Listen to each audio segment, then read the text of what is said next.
अस्सलामुअलैकुम नाजरीन, अनफोल्ड पाकिस्तान के साथ मैं हूं मरियम मसूद अवान। नाजरीन, ख़बरों का सिलसिला आप तक पहुंचाऊं तो भारत और पाकिस्तान की कशीदगी काफ़ी दिनों से हम देखते हुए आ रहे हैं। कैसे भारत ने पाकिस्तान पर इल्ज़ामात लगाए और फिर पाकिस्तान ने उसका भरपूर तरीके से जवाब भी दिया।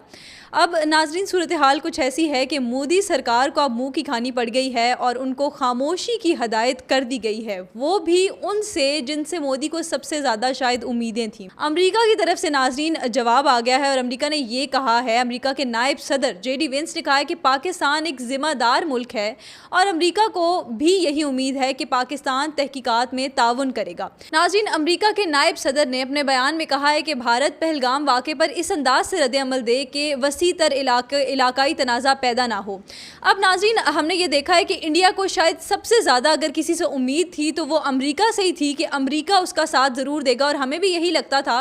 कि अमेरिका शायद भारत का साथ देगा। लेकिन अमेरिका ने गैर जानिबदार होते हुए ये बात की है कि बिल्कुल भी जो है ना वो भारत का साथ नहीं दे रहे, और जो पाकिस्तान है और भारत है उन दोनों को ही जो है वो ज़िम्मेदाराना तौर पर देखना चाहिए और भारत को खामोशी इख्तियार करनी चाहिए और अमन पसंदी से काम लेना चाहिए, इल्ज़ामात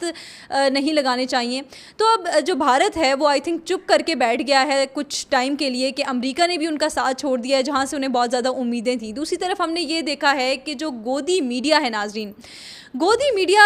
हमने देखा है कि जिस दिन से पहलगाम का इशू हुआ है उसी दिन से जो गोदी मीडिया है वो बहुत ज़्यादा इस चीज़ की हाइप क्रिएट कर रहा है। झूठी इल्ज़ाम तराशी भी गोदी मीडिया की तरफ से ही की गई, उनकी तरफ से इल्ज़ामात लगाए गए और ये कहा गया कि जिन दहशतगर्दों ने पहलगाम में लोगों को मारा उन्होंने उनका मज़हब पूछ कर मारा। तो इस तरह के बहुत सारे बयानात गोदी मीडिया देता आया है। बहुत सारे वहाँ के एंकर और जर्नलिस्ट ऐसे थे जो फेक न्यूज़ फैलाते रहे, जो सेंसेशनलिज्म फैलाते रहे। लेकिन हमने एक हैरत अंगेज़ चीज़ ये देखी है कि बुध के रोज़ से ये मामला काफ़ी थम गया है, शायद इस वजह से कि अमेरिका ने ये बयान दिया है कि अमन पसंदी से काम लेना चाहिए भारत को। शायद इस वजह से जो गोदी मीडिया है वो चुप कर गया है। बुध के रोज़ से हमने ये देखा है कि जो वहाँ का मीडिया है उन्होंने इस मामले पर बात करना बिल्कुल ही कम कर दी है, और जो मेन स्ट्रीम पर जो मेन एक न्यूज़ चल रही है वो मरदमशुमारी के हवाले से ही है, और मरदमशुमारी के हवाले से ही जितनी सारी खबरें हैं वो एक मेन न्यूज़ के तौर पर, हेडलाइंस के तौर पर हर न्यूज़ चैनल पे, हर टीवी चैनल पर चलाई जा रही है। और हमने ये देखा है कि पहलगाम का इशू उतना ज़्यादा वाज़ह तौर पर, बल्कि समझ लें कि बिल्कुल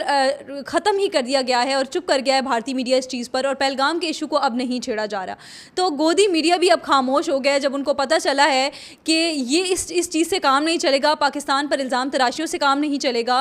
उनको जो है वो अपने गिरबान में झांक कर देखना पड़ेगा, ख़ुद अपनी दहशतगर्दी को रोकना पड़ेगा और इन्वेस्टिगेशंस करनी पड़ेंगी। तो अब इन्वेस्टिगेशंस का सिलसिला भी शायद शुरू हो रहा है। इस बारे में भी कुछ खबरें जो है वो मीडिया पर आ रही हैं हिंदुस्तान के। और नाज़रीन, इसी हवाले से अमरीकी वज़ीर ख़ारजा मार्को रूबियो की भारतीय हम मनसब जयशंकर को भी टेलीफोन गया था और उन्होंने भी उनको यही ज़ोर दिया है कि वो कशीदगी को कम करें, जनूबी एशिया में अमन और सलामती को बरकरार रखें और पाकिस्तान के साथ मिल के काम करें। साथ ही साथ उन्होंने वज़ीर ख़ारजा जो वहाँ के हैं उन्होंने पाकिस्तान को भी टेलीफोन पर यही कहा है कि आप से यही हम उम्मीद रखते हैं कि आप भारत की मदद करेंगे दहशतगर्दी को ख़त्म करने में और इन दहशतगर्दों को पकड़ने में। तो शायद खामोशी इसी वजह से अब छा गई है, क्योंकि मोदी सरकार को जिनसे सबसे ज़्यादा उम्मीदें थी उन्होंने भी